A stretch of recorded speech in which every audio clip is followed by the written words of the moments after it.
निरंतरवासाय नित्याय परमात्मने बलभद्र सुभद्राय जगन्नाथाय नमः। ज्ञानमय लीला विग्रहाय हेमांगित छवि सुंदराय तस्मै श्री महाप्रेमरसप्रदाय चैतन्य चंद्राय नमो नमस्ते। श्री नित्यानंद नमस्तुभ्यं प्रेमानंद प्रदायिने खलु कल्मषनाशाय श्री जन्नवापतये नमः। जय श्री कृष्ण चैतन्य प्रभु नित्यानंद श्री अद्वैत गदाधर श्रीवासादि गौर भक्तवृंद शतकोटिहातुल्य। हरे कृष्ण कृष्ण कृष्ण हरे हरे हरे राम राम राम हरे हरे। हरे कृष्ण। उपस्थित समस्त भक्तদের স্বাগত আমাদের আজকের এই হরিকথায়। সাউন্ড একটু বাড়াতে লাগবে আমার বেসটা কম করতে হবে। ট্রিপল কম প্লিজ। হরে কৃষ্ণ হরে কৃষ্ণ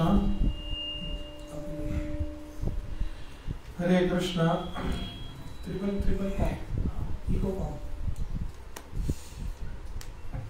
हरे कृष्णा कृष्ण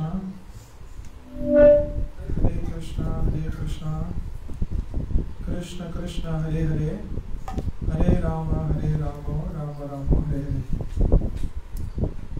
तो আমরা উপস্থিত সকলে এখানে প্রভুর নাম শঙ্কর সাহা প্রভু গৃহেতে এখানে আমরা সমবেত হয়েছি কিছু কৃষ্ণ কথা উদ্দেশ্যে এবং সর্বোপরি পারমার্থিক কল্যাণ সাধনের জন্য। তো আমরা আজকে শ্রবণ করবো কিসের উপর বলবো কি ভাগবত বৈষ্ণব সেবা বই হিসেবে ওনার মেয়ে ছিল তার কল্যাণ ভাগবত গীতার উপরে।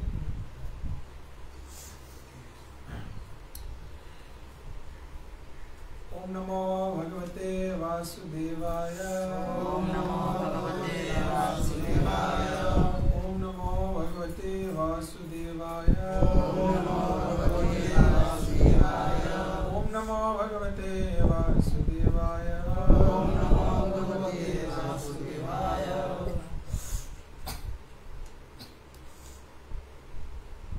हरे कृष्ण। तो আমি শ্রীমদ্ ভাগবত গীতা থেকে কিছু চর্চা করবো।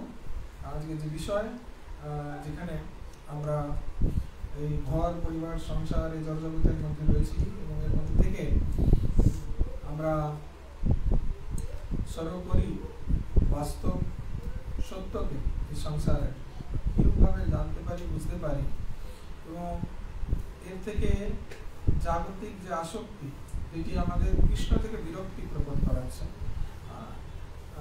সেটির উল্টো কাজ করতে পারি। উল্টো করে কিভাবে যে কৃষ্ণের প্রতি আসক্তি এবং জগতের প্রতি বিরক্তি করতে পারি তার সম্পর্কে পরম ব্রহ্ম ভগবান শ্রীকৃষ্ণ যিনি পরম উপদেষ্টা অনুমন্তা যিনি আমাদের সৃষ্টি করেছেন তিনি কি বলছেন কিভাবে আমরা এর থেকে মুক্ত হব এবং ভগবত ভক্তির মার্গে সদা সর্বদা অধিষ্ঠিত থাকতে পারব। জাগতিক আসক্তি শোক ভোগ যেখানে দুঃখ দুর্দশা পাপ পুণ্য আদি সমস্ত দ্বন্দ্বের থেকে আমরা মুক্ত থাকতে পারি। পরম ভগবান কি বলছেন এর সম্পর্কে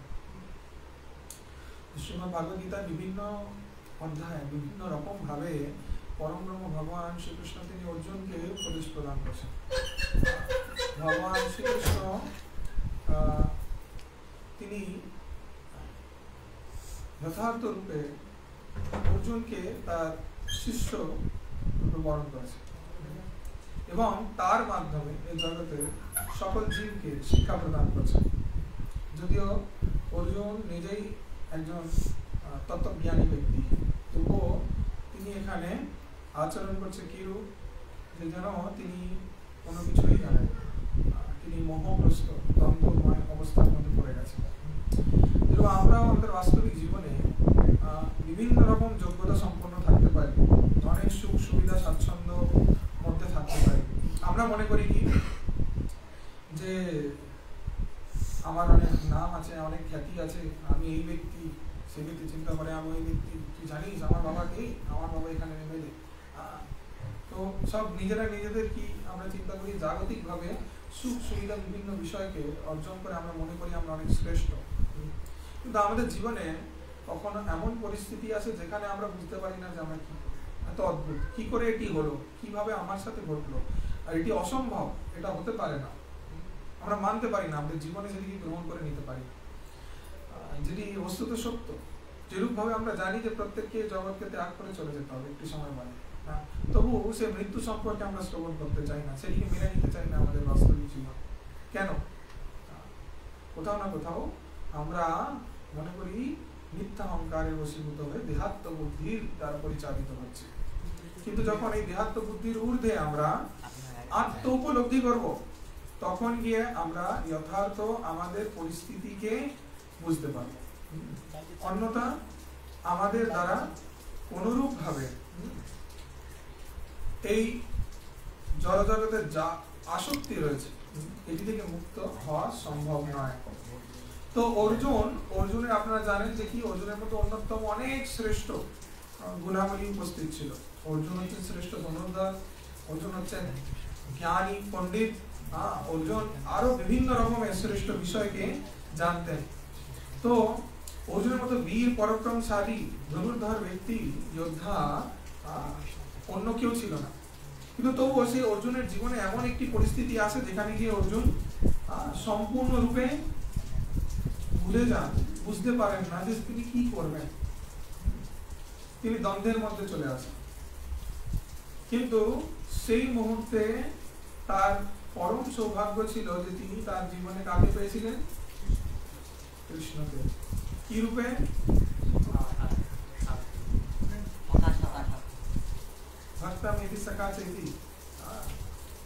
সখা রূপে পেয়েছিলেন। এবং সর্বোপরি আমরা জানি দ্বিতীয় অধ্যায় যেখানে কৃষ্ণ তিনি নিজের গুরু রূপে গ্রহণ করেছেন। তাকে বাঁচাতে অন্তত গুরু রূপে কে এসেছেন? কৃষ্ণ ছিলেন। এখন আমাদের জীবনে আমরা যখন এরকম কঠিন পরিস্থিতির মধ্যে পড়ি তখন আমাদের কাছে কেউ থাকে না, তাই না? আমরা বুঝতে পারি না যে কার কাছে উপদেশ নেব। যার কাছে নিতে যাবো সে নিজেই জলের মধ্যে ডুবে রয়েছে, তা সে আরো কঠিন পরিস্থিতির মধ্যে পড়বে। তো এর জন্য প্রয়োজন কি? সেই তত্ত্বদ্রষ্টা ব্যক্তির আশ্রয়কে গ্রহণ করা। এটি হচ্ছে সাধু সঙ্গ, ভক্ত সঙ্গ, যেটি ভক্ত সঙ্গের মধ্যে দিয়ে সম্ভব। সমস্ত শাস্ত্রী বলছে সাধু সঙ্গ সর্বশাস্ত্রে কয়, নবমাত্র সাধু সঙ্গে সর্বসিদ্ধি হয়।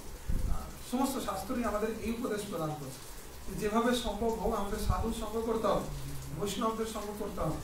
যত আমরা সাধুগুরু বৈষ্ণবের সঙ্গের মধ্যে থাকবো তাদের কৃপার মাধ্যমে আমরা কৃষ্ণকে উপলব্ধি করতে পারবো এবং তার দ্বারা কৃষ্ণের প্রদত্ত সমস্ত উপদেশাবলীকে আমাদের জীবনে গ্রহণ করে আদর্শ আমাদের কিরূপ আচরণ করা উচিত সেটিকে বুঝতে পারবো। অন্যথা না। অন্যথা আমরা যদি আমাদের নিজেদের প্রয়াস অনুসারে নিজেদের ইচ্ছা মতো করি তাহলে হবে না।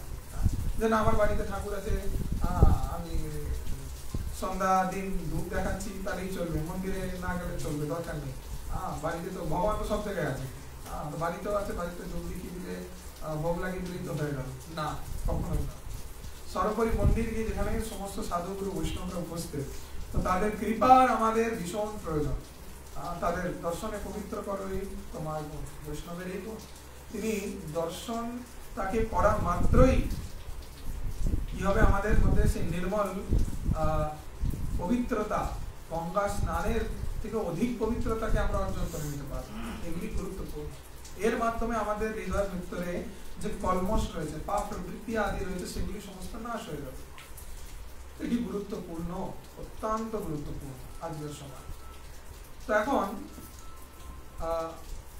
পরম ব্রহ্ম ভগবানকে নিজের গুরু রূপে গ্রহণ করেছেন অর্জুন। শিষ্যস্তেহং স্বাদিমাম ত্বং প্রপন্নাম, হে কৃষ্ণ আমি তোমার শিষ্যস্তকে গ্রহণ করছি এবং তুমি আমার গুরু রূপে আমাকে সেই আদর্শ উপদেশ প্রদান করো যে কি আমি করব, আমার কোনটা করণীয়।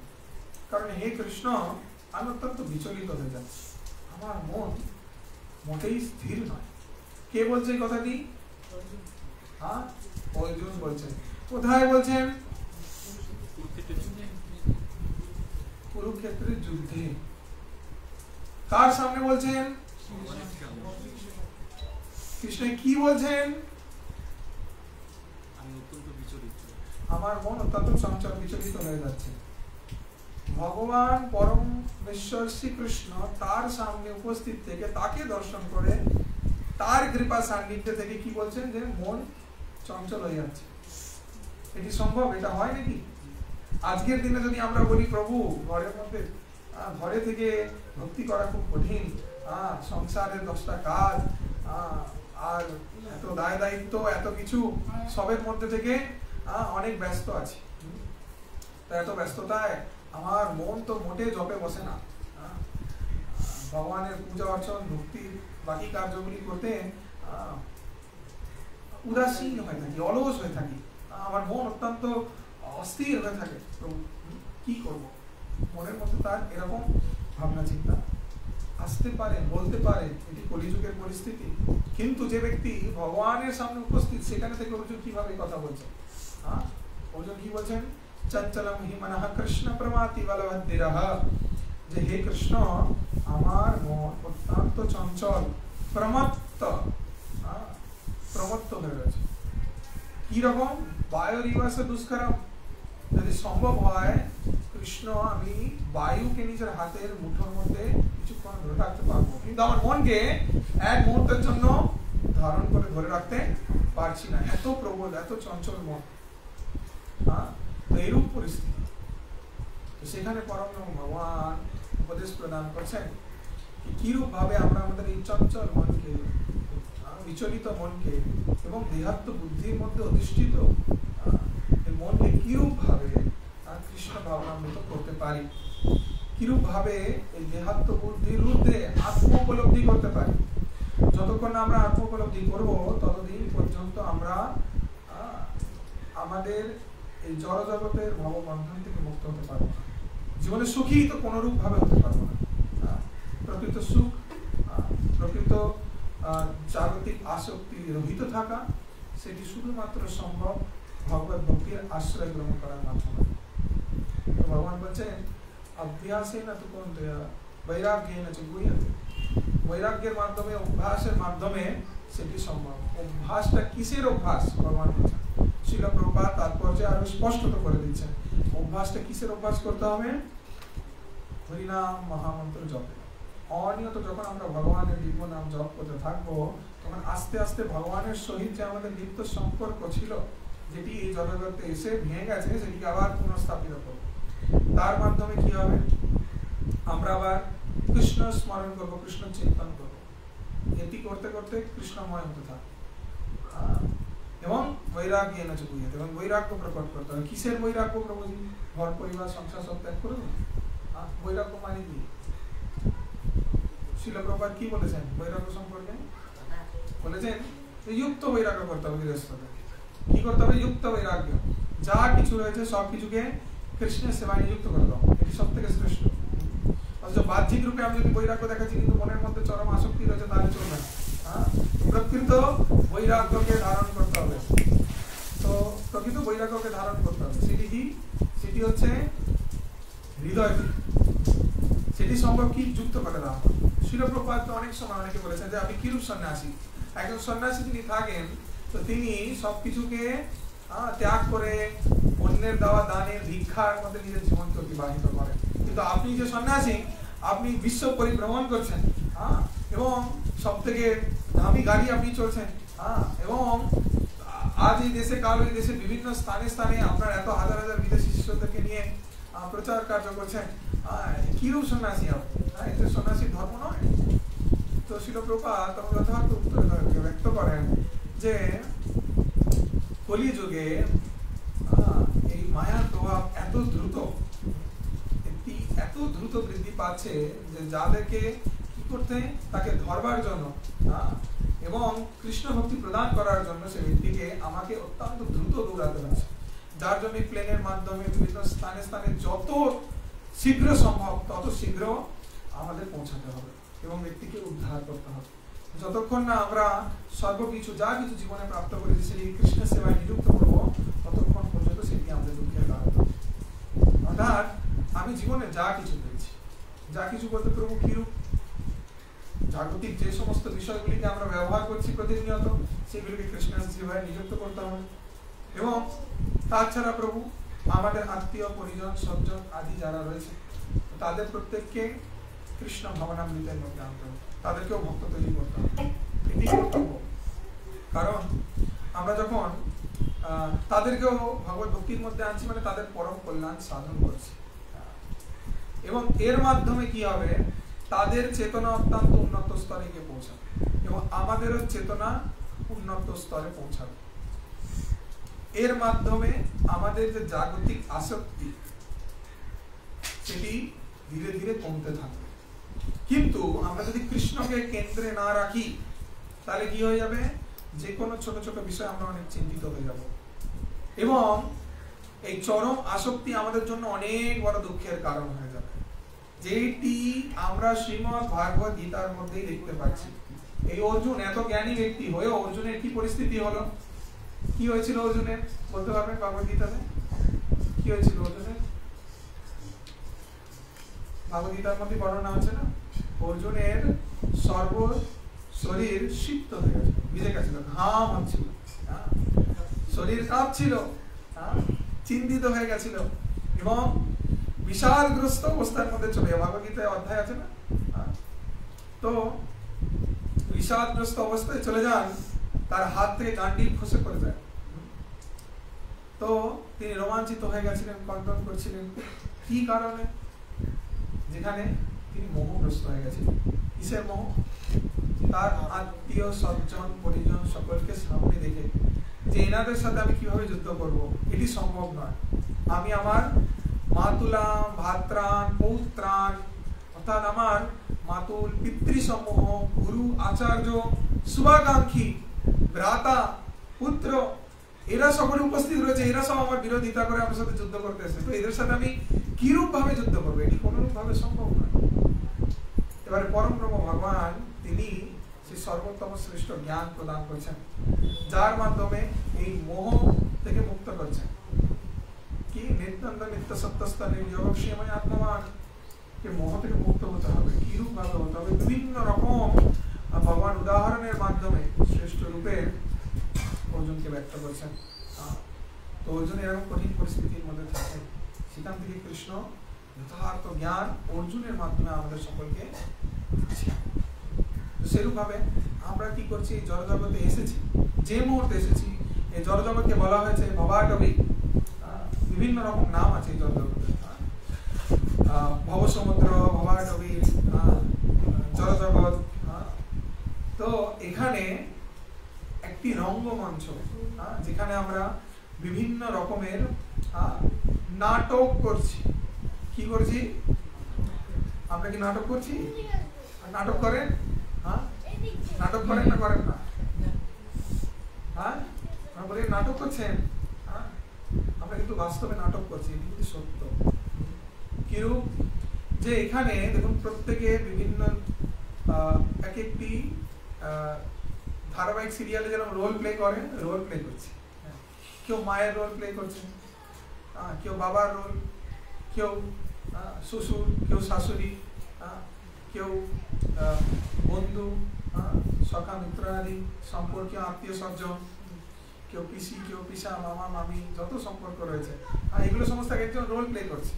এই যে নাটকে যেরকম আমরা দেখি না,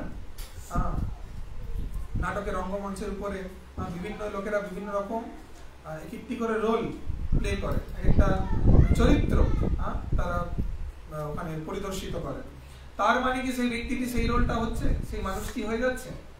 কেউ ধরুন রামলীলার মধ্যে রাবণ সেজেছে, তো তাকে রাবণের চরিত্র খুব ভালো লাগছে, সে খুব সুন্দরভাবে রাবণের অ্যাক্টিং করছে।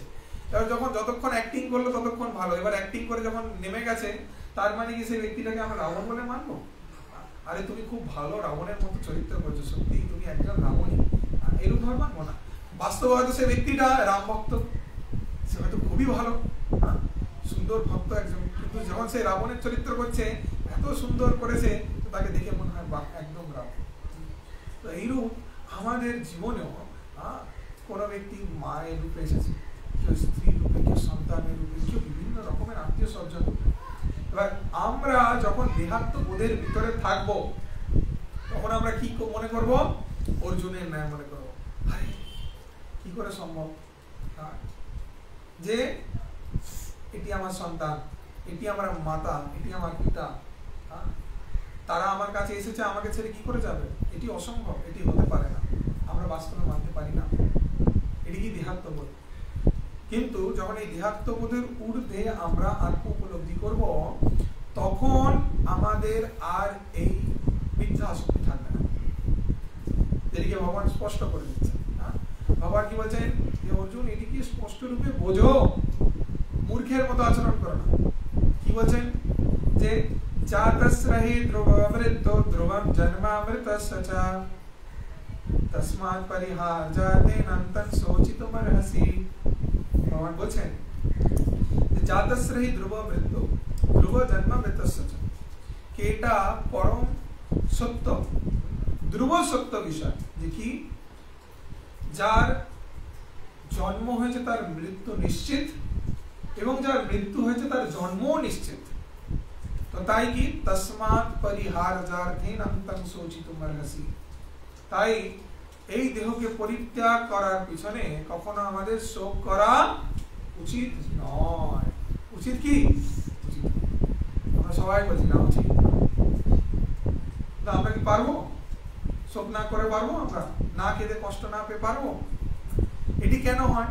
যখন কিছু সময় আমরা একসাথে থাকি, তো থাকতে থাকতে কি হয়ে যায়, একটা ভালোবাসা থাকে, একটি আসক্তি আছে। সে আসক্তির বশীভূত হয়ে আমরা কি হয়ে যাই, একদম সেটি ছাড়া থাকতে পারবো না, এরকম অবস্থা। যেদিকে বলা হচ্ছে কি ভগবদ্গীতাতে ভগবান বলছেন যে যেখানে এই কাম এসাত ক্রোধ এসাত রজগুণ সমুদ্ভবা, কি কাম বাসনা থেকে কি ক্রোধ আসে, ক্রোধ থেকে রজগুণ আসে, রজগুণ থেকে আমাদের কি হয়ে যায় যে আমরা চরম আসক্তির স্তরে পৌঁছে যাই। তো এই যে পরিবর্তন আমাদের মধ্যে হচ্ছে কাম থেকে, আমরা রজগুণ আমাদের ক্রোধ প্রকট হয়ে যায় আমাদের ভিতরে। তো এর থেকে আমাদের সাত্বিক গুণের মধ্যে প্রবেশ করতে হবে, সাত্বিক গুণের মধ্যে থাকতে হবে। সেটির জন্য কি গোড়ায় কাজ করতে হবে, এই আসক্তি এই কাম বাসনাকে খণ্ডিত করতে হবে। কিসের মাধ্যমে? জ্ঞানের দ্বারা। যেরূপ দেখুন, আমি একটি সাধারণ উদাহরণ দিয়ে আপনারা আরো স্পষ্টত হয়তো বুঝতে পারবেন। যেভাবে আমরা ধরুন যখন ট্রেনে জার্নি করি, লং জার্নি করছি ট্রেনে, স্লিপার ক্লাস আমাদের কম্পার্টমেন্ট আছে, তো সেখানে কি করি আমরা, দেখি অনেকজন লোক থাকে, এটি আমার সিট, ওটি আমার seat, middle seat, upper seat, side, upper side, lower, সব সিটে বিভিন্ন রকম লোকেরা আছে। তো যাদের সাথে জার্নি করছি, আমরা যাচ্ছি, যাত্রা করছি, তো ট্রেনে জার্নিতে ধরো অনেক ঘন্টার জার্নি, এখন 24 ঘন্টা বা 30 ঘন্টার জার্নি যাচ্ছি। এবার থাকতে থাকতে তাদের সাথে একটা কথাবার্তা হয় কিনা, এ বললো আপনি কোথা থেকে আসছেন, ও বলছে এই তো আমি এখান থেকে। ও আচ্ছা আপনিও শিলিগুড়ি? আচ্ছা আমিও এখানে। আপনার বাড়িটা ঠিক কোথায়? এই তো এখানেই। আরে ওই বাড়ির ঠিক পিছনে যে নারকেল গাছ, তার পিছনেই আমার বাড়ি। তো বলে ও আচ্ছা আচ্ছা, বাহ, এতটাই ঘনিষ্ঠ, খুব ভালো।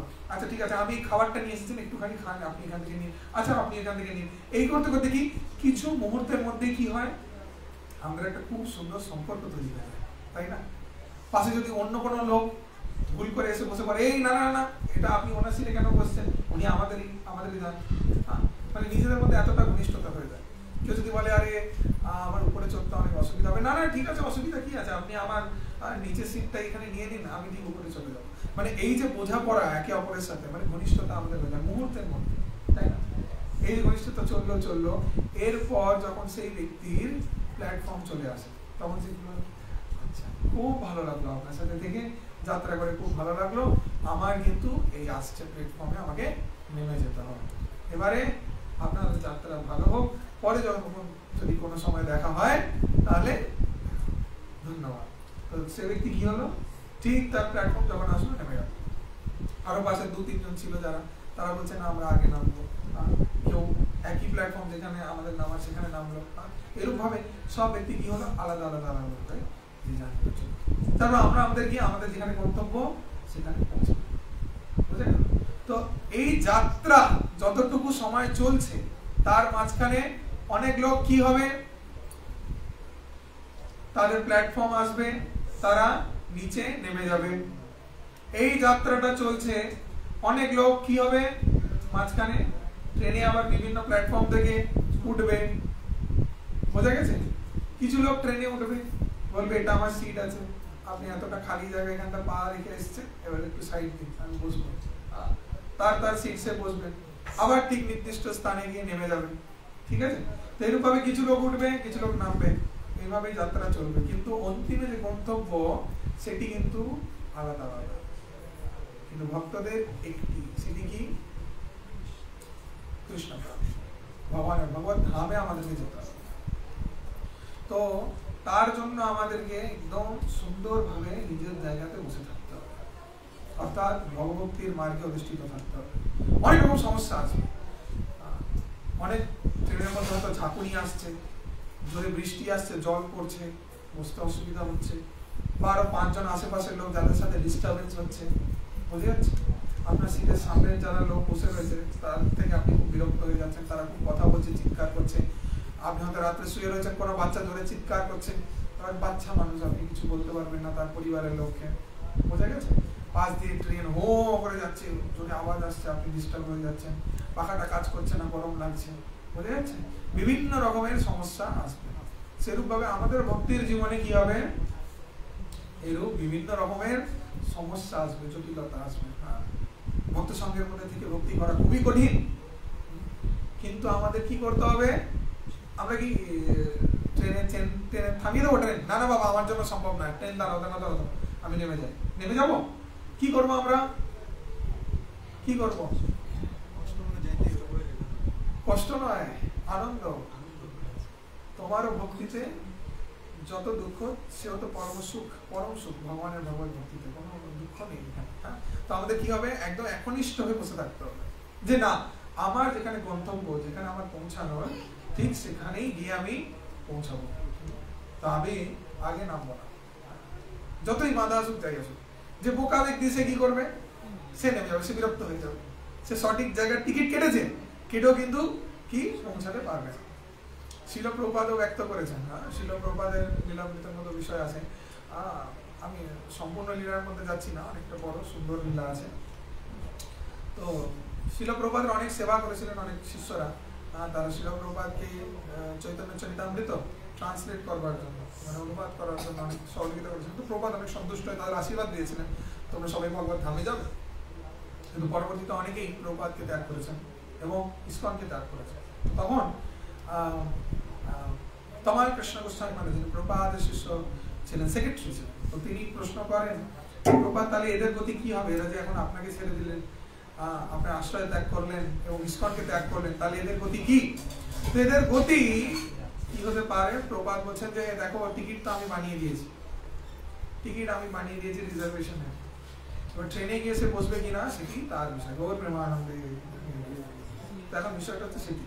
তো প্রভুপাদের কৃপা, আচার্য বর্গদের কৃপা আমরা প্রাপ্ত করছি সাধু সঙ্গের মাধ্যমে থেকে, কিন্তু এখন আমরা ভগবত ধামে যাব কিনা এটি আমাদের হাতে, ক্লাসে আসবো কিনা এটি আমাদের হাতে, কৃষ্ণ কথা শ্রবণ করবো কিনা এটি আমাদের হাতে, বোঝা যাচ্ছে? এটি কিন্তু আমাদের হাতে, আমরা কি করবো কিনা। তো তাই আমাদেরকে বুঝে বিচার বিবেচনা করা উচিত যে এমন দুর্লভ মানব দেহ পাহিয়া কি কর ভাবনা কেহ, এবে না বুঝিলে যশোদা সুত চরম পরিবেলা। এটা চরম লজ্জার বিষয়। এখন এই দুর্লভ মনুষ্য জন্মকে প্রাপ্ত করে যদি আমরা ভগবানের ভগবত ভক্তি না করি, তাহলে কি হবে? এর থেকে বড় লজ্জার বিষয় কিচ্ছু নেই। তাহলে আমরা পশুর মতো আচরণ করছি, পশুর মতো জীবন অতিবাহিত করছি। তো যেভাবেই হোক আমাদের সুন্দর করে ভগবানের ভগবত ভক্তি করতে হবে, তার মাধ্যমে আমাদের পরম কল্যাণ সাধন হতে পারে। অন্যথা আর যত প্রয়াস করবো না কেন, আমরা সবটাই সম্পূর্ণ ব্যর্থ। তো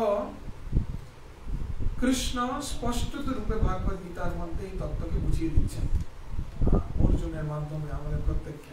তো আমাদের তাই কোনরূপ ভাবে চরম আসক্তিকে রাখলে চলবে না, এবং আমাদের অন্তিম গন্তব্য যেটি, সেটিতে পৌঁছানোর জন্য একনিষ্ঠ হয়ে ভগবানের ভগবত ভক্তি করতে হবে। তো তার মাধ্যম থেকে আমাদের বৈরাগ্য আসবে এবং কৃষ্ণের প্রতি আসক্তি আসবে। ভগবান আরো বিভিন্ন শ্লোকে আরো বিভিন্ন রকম সুন্দরভাবে বোঝাচ্ছেন যাতে দেহের প্রতি আমাদের আসক্তি না থাকে। বিভিন্ন রকম সুন্দর সুন্দর উদাহরণ দিয়ে ভগবান বলছে, আমি কত ব্যক্ত করবো। ভগবান জানাচ্ছেন যে দেহিনোস্মিন যথা দেহি কৌমারম যৌবনম জরা তথা দেহান্তরম প্রাপ্তি ধীরস্তত্র ন মুহ্যতে। কে এই দেহের মধ্যে বিভিন্ন রকম পরিবর্তন হবে, কৌমার, যৌবন, জরা, বার্ধক্য, বিভিন্ন রকম কঠিন অবস্থা আসবে এবং অন্তিমে আমাদের দেহকে দেহান্তরিত वासां जीर्णानि यथा विहाय नवानि गृह्णाति नरोपराणि तथा शरीराणि विहाय दिन्यान्यानि संयाति नवानि। यही ভগবান ব্যক্ত করছেন যেরূপভাবে বস্ত্র জীর্ণ হয়ে গেলে সেই বস্ত্রকে আমরা ত্যাগ করে আবার নতুন বস্ত্র ধারণ করি, ঠিক সেই রূপভাবে আত্মাও কি করে, এই দেহ যখন এক্সপায়ারি ডেট হয়ে যায় এই দেহকে ত্যাগ করে দিয়ে অন্য দেহকে প্রাপ্ত করে। তো এইরূপভাবে দেহান্তর হতে থাকে। তো আমাদের তাই বুঝতে হবে যে এই জগতে যা কিছু আমাদের বাস্তবিক জীবনে চলছে করছে সেগুলির প্রতি আমাদের বিরক্তি আসা উচিত, আমাদের জাগতিক ক্রিয়াকলাপের প্রতি বিরক্তি আসা উচিত। এবং ভগবানের যখনই নাম হবে কোথাও, সাধু সঙ্গে হবে কোথাও, কৃষ্ণ ভক্তির চর্চা হবে কোথাও, বৈষ্ণব সঙ্গ হবে কোথাও, আমাদের সঙ্গে সঙ্গে আসক্ত থাকতে হবে, সঙ্গে সঙ্গে তৎক্ষণাৎ সেখানে উপস্থিত হয়ে যেতে হবে, চরম আসক্তিকে প্রকট করতে হবে। কারণ সেটি হচ্ছে মূল, যার মাধ্যমে আমাদের পরম কল্যাণ সাধন হতে পারে। সেটিকে বুঝতে হবে। সেটি যদি আমরা না বুঝি তাহলে আমরা কি করছি, ভক্তি বিনোদ ঠাকুরের ভাষায় যে জানিয়া শুনিয়া বিষ খাইনি, আমরা জেনে শুনে বিষ পান করছি। কতটা মূর্খ ব্যক্তি, তাই না? মূর্খ হলেই তো কেউ এই কাজটা করে। কি করবে? জেনে শুনে বিষ খাবে, জানে এটা আমার জন্য ক্ষতিকর, তবু ওই জিনিসটাকে গ্রহণ করবে। এটা মূর্খরা করে। বুদ্ধিমান ব্যক্তি যখন জানে না এটা ক্ষতিকর, সেটিকে গ্রহণ করবে না, সেটিকে কোনো রূপ ভাবে নেবে না। তো তাই আমাদের বুঝতে হবে যে কোনটি আমাদের জন্য শ্রেষ্ঠ কার্যকরী। যেখানে অর্জুন বুঝতে পারছিলেন না যে তার কোনটি করণীয়, তাই তিনি কি করছেন, কৃষ্ণের কাছে প্রার্থনা করছেন, হে কৃষ্ণ কৃপা করে আপনি আমাকে ব্যক্ত করুন কোনটি আমার জন্য শ্রেষ্ঠ। কারণ আমি আপনার সখা রূপে হয়তো বুঝতে পারছি না। বন্ধুরা বন্ধুদের কাছে অ্যাডভাইস দিলে কি অতটা তারা সিরিয়াসলি নেয় না, তাই তো? কিন্তু আমি আপনাকে আমার গুরু রূপে গ্রহণ করছি। কি রূপে? গুরু। তো আপনি যখন আমার গুরু, তো তাহলে কি গুরু যখন আদেশ প্রদান করবেন তখন শিষ্য একবারে সেটিকে বুঝবে, সেটিকে মানবে, সেটিকে গ্রহণ করবে। শিষ্যস্তে হাম স্বধিমাম তাম প্রপন্নম, আমি আপনার শিষ্যস্তকে গ্রহণ করছি। হে প্রভু কৃপা করে আপনি আমাকে দিব্য জ্ঞান প্রদান করেন। এরপর অর্জুনকে যখন ভগবান শ্রীকৃষ্ণ বিভিন্ন রকমের শ্রেষ্ঠ উপদেশ প্রদান করে থাকলেন, তখন অর্জুন আস্তে আস্তে বুঝতে পারলেন এবং অর্জুনের ভিতরে যে জটিলতা ছিল, দ্বন্দ্ব ছিল, সেগুলি এক এক করে খণ্ডিত হতে থাকলো। কিসের মাধ্যমে? দিব্য জ্ঞানের মাধ্যমে। ভগবান ব্যক্ত করছেন সাধু গুরু বৈষ্ণবদের থেকে প্রাপ্ত দিব্য জ্ঞানের দ্বারা আমাদের পরম কল্যাণ সাধন হয় এবং আমরা অজ্ঞানতার অন্ধকার থেকে মুক্ত হয়ে পরম জ্ঞানকে আস্বাদন করি। তখন গিয়ে আমাদের মধ্যে সেই চেতনা জন্মায়। কিসের চেতনা? যে জড়জাগতিক সমস্ত কিছুই তুচ্ছ, এর প্রতি বেশি সময় ব্যক্ত করে লাভ নেই। অনেক কম সময়, অনেক কম সময়। তো এর মধ্যে যত বেশি সম্ভব ভগবানের নাম জপ করবো, ভগবানের ভগবত ভক্তি করবো, তত মঙ্গল। এখানে তো আমার দেখে ভালো লাগছে, অনেক ছোট ছোট যারা সব বেশি হরিনাম করছে, কীর্তন করছে, আমাদের মন্দিরেও আমি দেখেছি এরা আছে। তো এটি অত্যন্ত দুর্লভ। এটি কিভাবে সম্ভব? তাদের পূর্বজন্মের স্বীকৃতি আছে যার জন্য তারা করছে এবং তারা প্রহ্লাদ মহারাজের প্রদত্ত আদেশকেও পালন করছে। প্রহ্লাদ মহারাজ কি বলেছে? কৌমারম আচার দীপ্রাগে, যত শীঘ্র সম্ভব কৌমার অবস্থার মধ্যে, একদম অল্প অবস্থায়, কম বয়সেই ভগবানের ভক্তি করা শুরু করে দেওয়া উচিত। যত শীঘ্র আমরা শুরু করবো তত ভালো। কারণ আমরা জানি না যে আমরা কত সময় ভগবানের কৃপাকে প্রাপ্ত করতে পারবো বা এই জড়জগতে থাকবো। কোনো বিশ্বাস নেই, কোনো ভরসা নেই, তাই না? এই রয়েছে এই ভূমিকম্প হলো, এই রয়েছে জানি না করোনা হয়ে গেল, হরি বল। তো তাই এসব থেকে বাঁচতে আমাদের কি করতে হবে?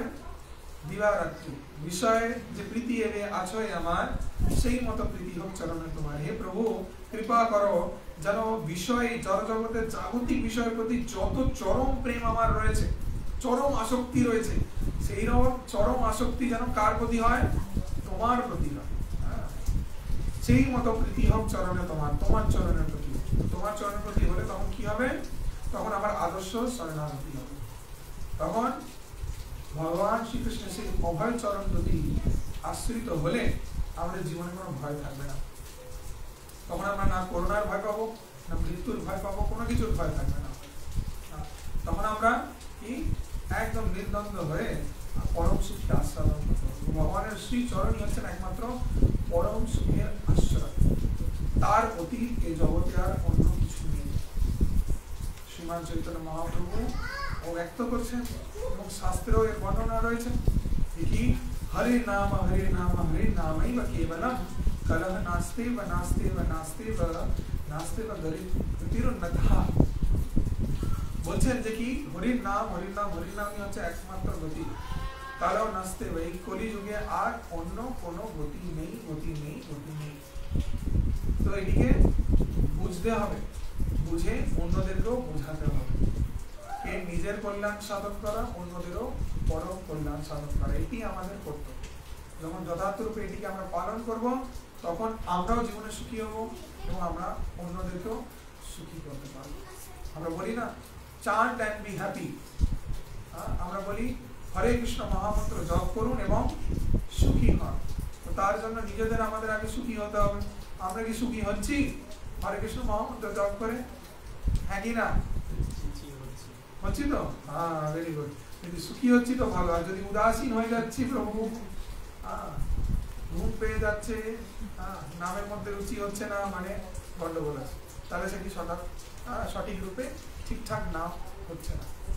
কারণ ভক্তির বিষয় হচ্ছে আনন্দম পরিবর্ধনম প্রতিপদম পূর্ণামৃত স্বাদনম। প্রতি পদে পদে আমরা আনন্দ পাবো এবং আনন্দ বর্ধন হবে, বৃদ্ধি হবে। যদি সেটা হচ্ছে তাহলে সেটা যথার্থ ভক্তি হচ্ছে, অন্যথায় সেটি ভক্তি হচ্ছে না। তো আমরা প্রচার করব কিভাবে? যখন নিজেরা আনন্দিত থাকবো, ভক্তি করে যখন নিজেরা প্রসন্ন হবো, তখনই আমরা অন্যদেরকে প্রসন্ন করতে পারবো, আনন্দিত করতে পারবো। কারণ এই জগতে মানুষ সন্ত্রস্ত, কষ্টপ্রাপ্ত হচ্ছে অনিয়ত। তার জন্য কি গুরুদেব কি করছেন? কৃষ্ণ থেকে সেই কৃপা বাড়ি বর্ষণ করছে। ত্রাণায় কারণ্য গণনাগণাত্মক প্রাপ্তস্য কল্যাণ গুণর্নবর্ষম বন্দে গুরু শ্রীচরণারবিন্দ। সেই গুরুদেব যিনি কৃপা করে এসেছেন, আর সেই কৃষ্ণের থেকে প্রাপ্ত কৃপা বাড়িকে বর্ষণ করছেন আমাদের উপর, যারা আমরা অনিয়ত দাবান হলে জ্বলছি এই জগতে। তো আমাদের তাই সর্বোপরি গুরুত্বপূর্ণ হচ্ছে ভগবানের নামের আশ্রয় করা, ভগবানের ভগবতী করা এবং মূল সাধু সঙ্গ করা। সেটি যখন আমরা করবো, আমাদের তার আসক্তি থেকে রাখতে থাকবো, দুঃখ কষ্ট দূরে যাবে, পরম সুখকে আস্বাদন করবো এবং সদা সর্বদা সুখী থাকবো।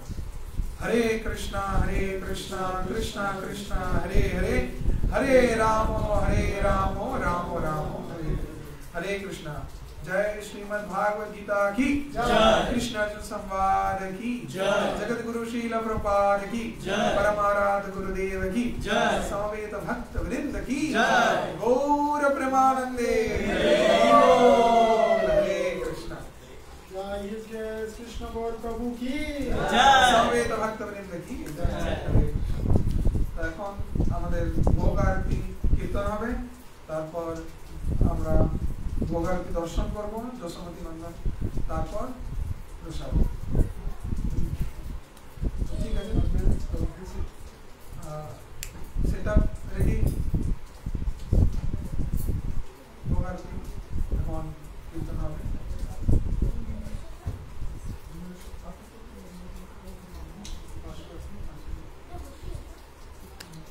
আমরা এখন ভোগারতি কীর্তন করবো। আচ্ছা, কারোর কোনো প্রশ্ন আছে? যতক্ষণ ওটা শুরু হচ্ছে তার আগে কারোর যদি কোনো প্রশ্ন থাকে, প্রশ্ন আমায় জিজ্ঞাসা করতে পারে। কোনো রকম যদি কোনো প্রশ্ন থাকে, আধ্যাত্মিক প্রশ্ন বা কোনো কিছু জাগতিক প্রশ্ন করতে পারেন। কারণ কোনো প্রশ্ন আছে?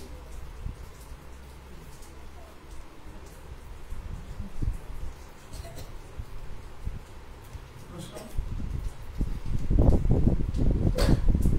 অর্জুন কিন্তু ভগবান ব্যক্ত করেছেন ভাগবত গীতাতে কি, যে শিষ্যর আদর্শ কর্তব্য কি? গুরুকে তিনটি বিষয় প্রদান করেন। কি তিনটি কার্য করা?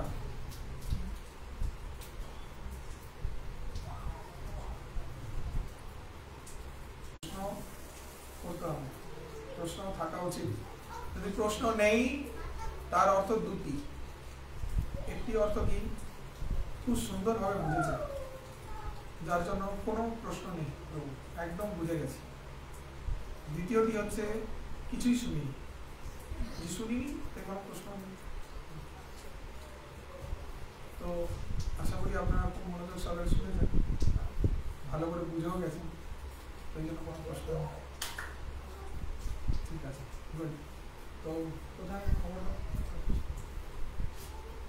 বাসুদেব?